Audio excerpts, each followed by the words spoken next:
Good evening. I'm Nicholas Ripold, a film critic and journalist. I'll be doing the talk. Let's give a warm welcome back to the director, Khaled Gerard.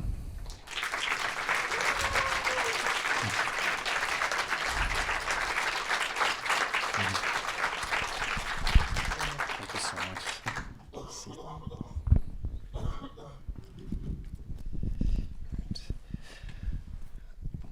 So the beginning, I want to go back to the beginning of the long journey, if we could. Or is there anyone in the audience who was part of the film that you want to mention, or no? Yeah, so I have my co-producer, Thomas Keske from Germany. He's back there.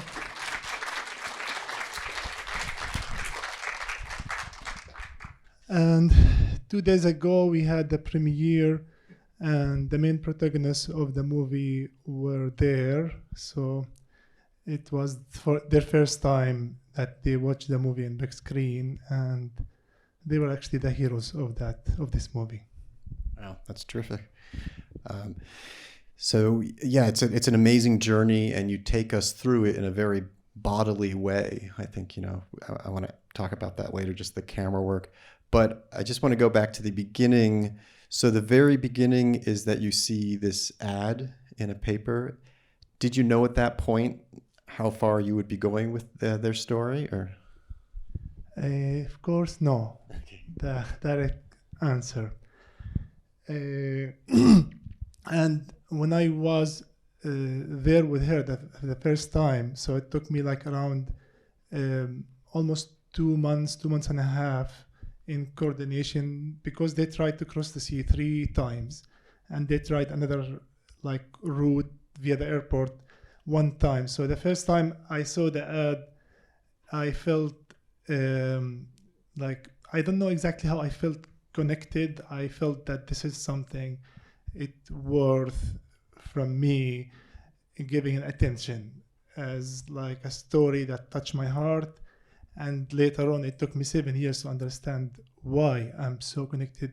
And when I went, after 2 months of communication, when I was there, I felt her presence and her voice, like when I met her for the first time. So I didn't cross the Bolum journey, that boats where they sink at the first place. And I was in Ramallah in a cafe, sitting there, hearing her voice message that is heartbreaking. So I was like just there drinking coffee, being kind of tortured by her voice. I was, as maybe not responsible, but I felt like that I may be able to do something, and then I cannot do something. But in the end, I went for the movie. The movie was most important for me as a way to document exactly what she wanted to deliver, her voice. No, I mean, I can only imagine what that would be like, where you're getting these messages and they're basically asking for your help somehow to save them, or in some way. So that made me wonder, I mean, as you started this project, did you set any kind of like ground rules for yourself about how much you wanted to get involved, or how far you would go in a way? Of course, no. Like, if you keep asking me about like all these questions, it's like it's really hard to understand that time. It was 7 years ago, and for me, like even here, I sometimes feel ashamed of that person, feel proud of that person, which was me. And it took me this time to be able to disconnect from that character, from that time, that moment, because here watching the movie like for the 150, 170 times, and watching it in the big screen for the second time at the screen, seeing myself and my involvement, I would say to myself, why I didn't like just show up my passport and I said, I have a visa, I'm legal here, and I want to leave this misery. There was something in this misery that kept me there, because I was willing to experience what I experienced. If there could be something worse, I may took my passport and I say I am bye-bye. I have this privilege, that's the problem, that I couldn't make the movie for the 7 years because I have this privilege that I still, like, as a Palestinian with this shitty passport, sorry to the word, that I need visa for everywhere I need to go. I still have this privilege, you know. It's like this was something that kept nagging inside my mind, and after I left doing the movie. Yeah. I mean, yeah, so much of the movie, they're encountering so many obstacles, and you're right there with them, encountering the obstacles. But yeah, you theoretically have an option to opt out at certain points. But the way you stick with it, I think you also express it just by having your camera on as much as possible. Could you talk about that, just the camera work? And because we really feel like we're there, like you feel the bodily, the physical effort of it.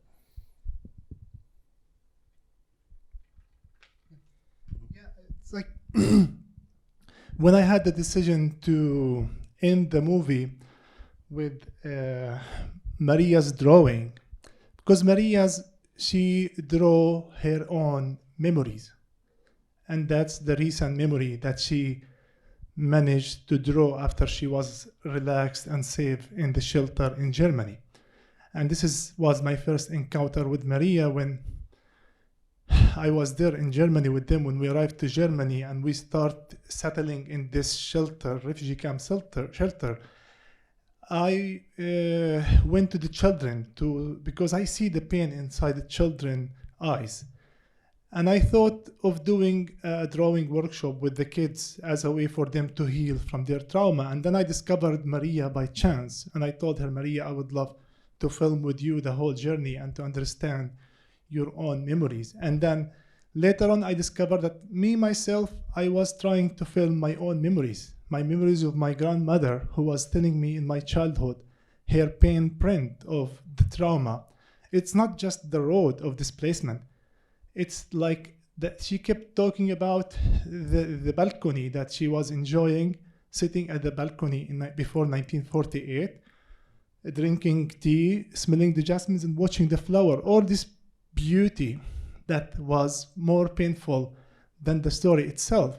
And also like Nadira in the film, she had this pain print when she was all the time talking nonstop about this one incident where she have her homework, finished her homework in the new apartment in Syria, and she wanted to go back to school. So she don't know where is school. Is it Palestine? Is it like wherever it is? So her school was more important for her than her country. And that's what stuck with her. So I was surprised that Nadira has nothing to say more than that, because she was traumatized and she never been able for 70 years, she was not being able to express this trauma. And that's why she said for her daughter before she died, I am afraid that I will die before I see the movie. So that was also like an extra heavy burden on my shoulder. I was trying to finish the movie as soon as possible for her soul, but I couldn't. So I felt a failure in certain times, and I really lost hope until I managed to be able here and to make it again. Yeah. Well, it was really heavy. Yeah, it's an emotional journey. It continues. Yeah. I mean, I guess that's your personal history. That's what you were referring to earlier when you talk about the scenes of displacement that you carry with you. That's what you mean about, right? In the film.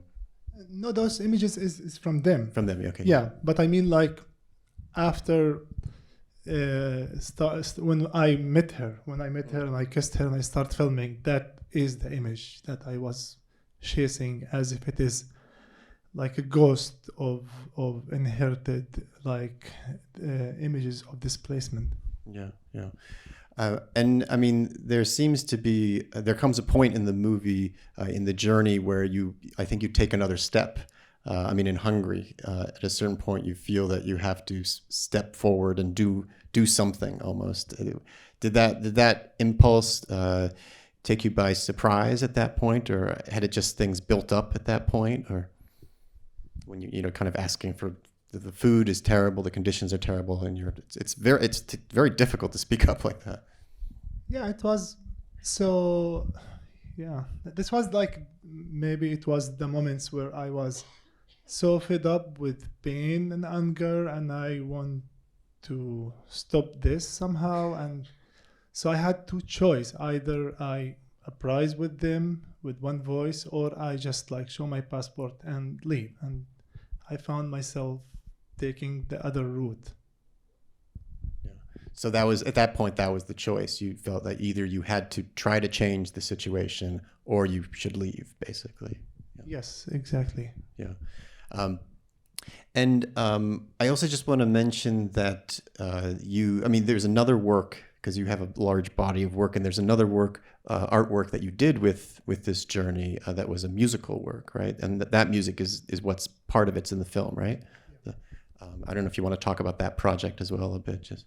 Yeah, the music is because I have a friend like Dion who I collaborate with her on this music video project before, and her music is very experimental, avant-garde, like that has its own soul. And then when I hear this piece of her, The Empty Garlic, it communicates with my own like memories to the footages I made, like, because that was the place where breathing was heavy and we were trying to breathe, and then you face this Hungarian kind of fascist, if I can say fascist, policemen who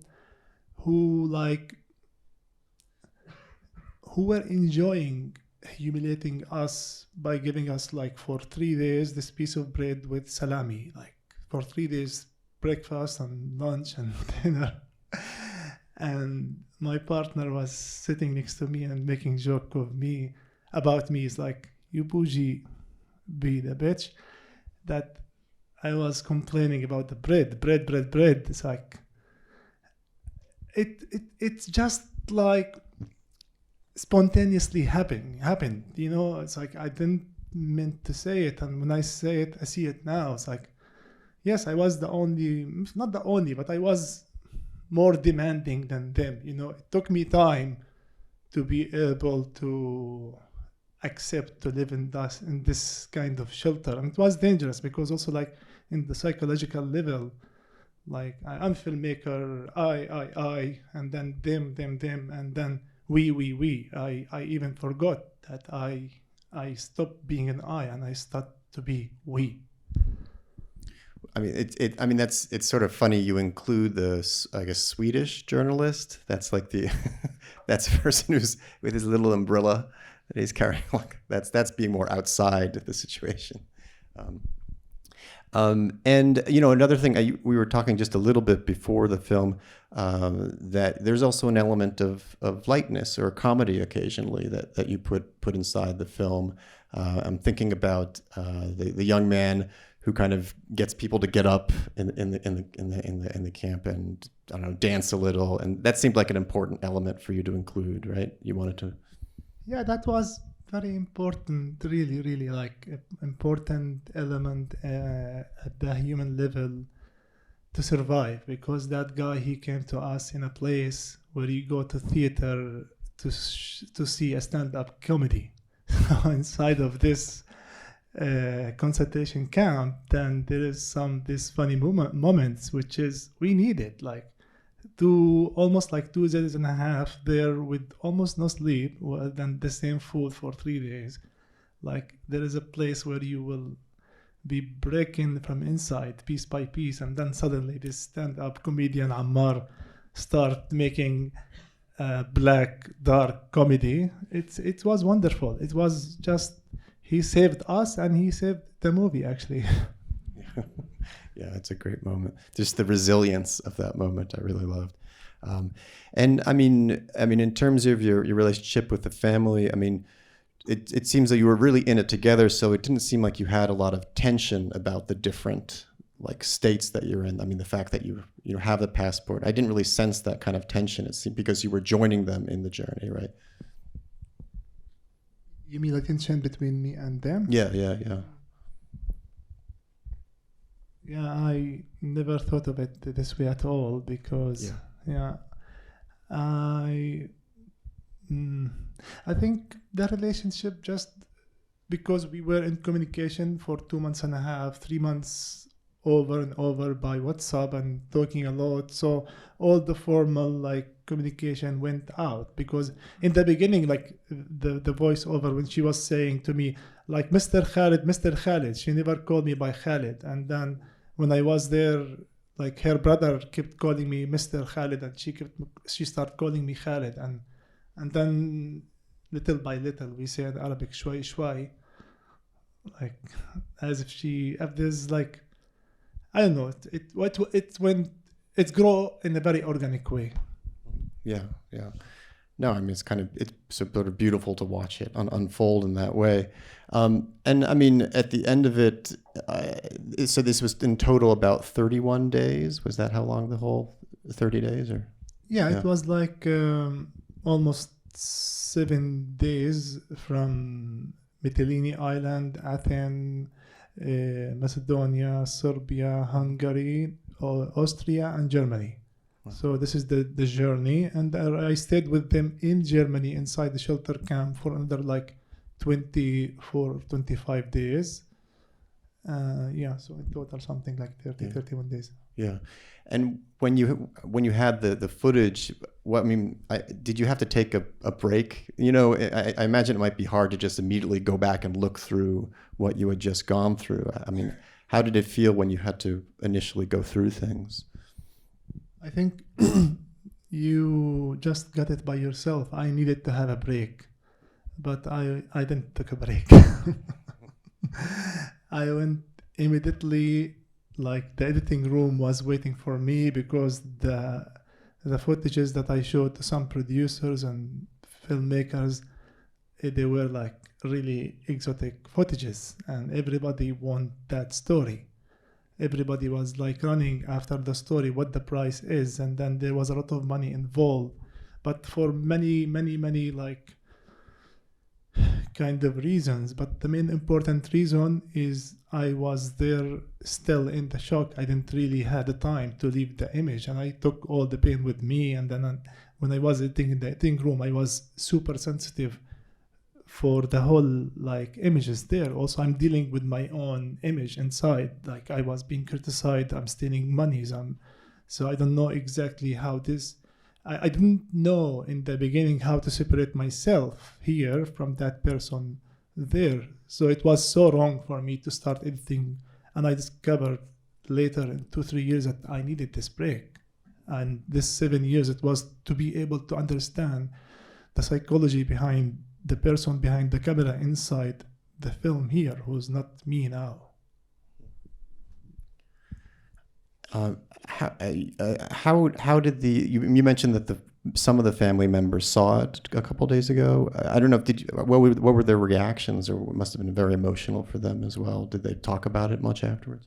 Yeah, it was the most terrifying screening for me actually for 2 days because it was really emotional, and then they brought their mother photo with them. And it was very touching because I was like willing that she will be with us. So it was very emotional, very beautiful. And yeah, it left a good impact on them. They laugh more than any other people of the audience. They were like really laughing. And Kinan, the little boy, whenever he see his father pushing his grandmother in that desert, or it's like he was laughing on him. He was sitting next to me laughing all the time at his father. Yeah. I mean, this is the sort of experience where when you make a movie like this, it changes you in some way. I mean, how do you think this will change? Does this change how you approach making art? You know, generally, I don't know. Sort of a hard question, but I'm kind of curious. You know. No, I don't think it will change me the way I approach art. No, I start to understand the way my own subconscious state of mind works sometimes subconsciously without really a lot of decision. I go to the subject, I take the subject, I claim it, I make situation, I be there. Like in one of my pieces, I went to the apartheid wall, and then I took the pieces from the wall and I start dealing with those images. So I try to go direct to the to the action to be involved. Yeah. I think usually we do an interview, but I feel like since this is a journey, I'm kind of curious to get a couple of questions maybe from the audience, if that makes sense. I don't know. Does anyone have anything they want to ask? Sorry, I can't see that well in the light. There in the fourth row. Hello, thank you so much for your beautiful movie. It was really touching. What also struck me is that the group you were dealing with was also very caring to each other, both to the elderly people and to the children. Could you elaborate a bit more on that aspect? Because we need to act it like a tribe. We really need to be so caring and trying to be very protective. There was a time where I started thinking like a military, like when we were walking in this forest at the dark, and there was some dogs and animals, and so we were scared. I was like subconsciously afraid, and I talked to some guys and I told them like carry some sticks and you stay in the back to make sure that there is one in the back with his name Hakim. So to know that Hakim is the last one. So we needed that, of course. Like the police told us, not everybody hear that, don't cross under the bridge. But I put that in my mind when those women try to cross under the bridge. It's a sewage bridge. And then we start shouting on them. We needed to be together, of course, to survive. Yeah, that's a You could also terrifying. think that elderly and the children kept the group and were like bothering the speed or something like that. Yeah, we were like also walking like turtles because we were so exhausted. So it doesn't matter for us. Yeah. Another question over here. Sorry if there's anyone on the left there. Oh, okay, yeah. Go ahead. Can you, is your voice? You mentioned a few times that the way you approach filmmaking then is not how you approach filmmaking now. So kind of two different filmmakers that you embodied. Can you elaborate a bit more on that? So you said the way that I approach movies then, it's not the same that I approach it now? Okay. That's something you said. Okay.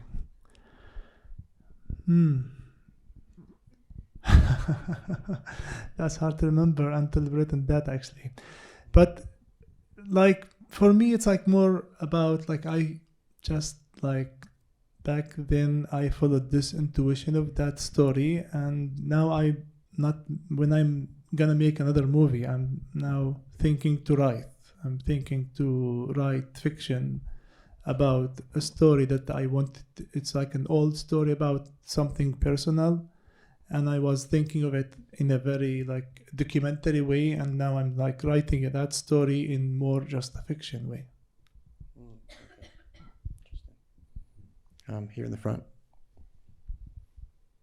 Yeah, I know you should have something in screen and it's not there.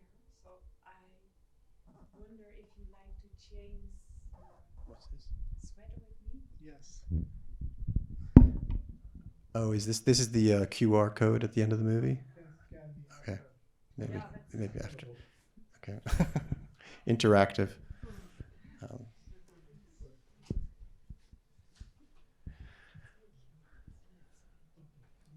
So this You explain a bit, huh? yeah, this is right at the end of the credits. Like we also have Okay, to help. thank you. Great. There you go.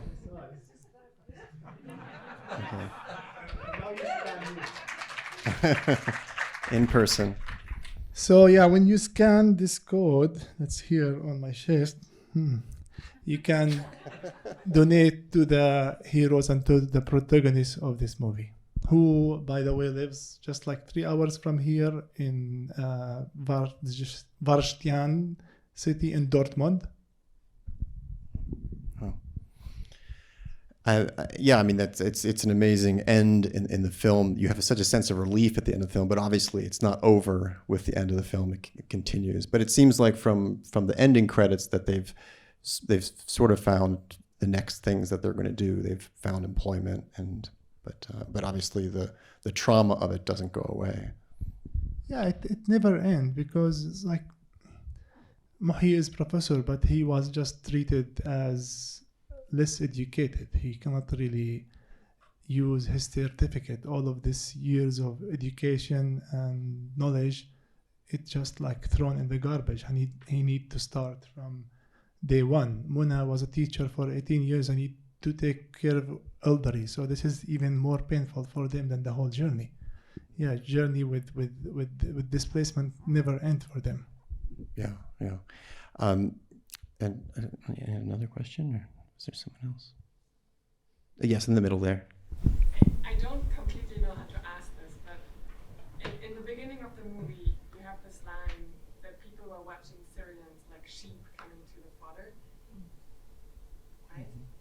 Like you're talking about how Europe and The media as well. Right? Okay. Yeah. It's my voiceover. yes, exactly. Yeah. I am from Germany, and I remember in 2013 wanting to see images and not knowing if it's right to see, and wanting to follow the stories, but also not wanting to gaze. So this movie is incredible because you take us with you on the journey, and it feels, I mean, it's your voice and it's their voice, which feels very different to what happened in media reporting in 2015.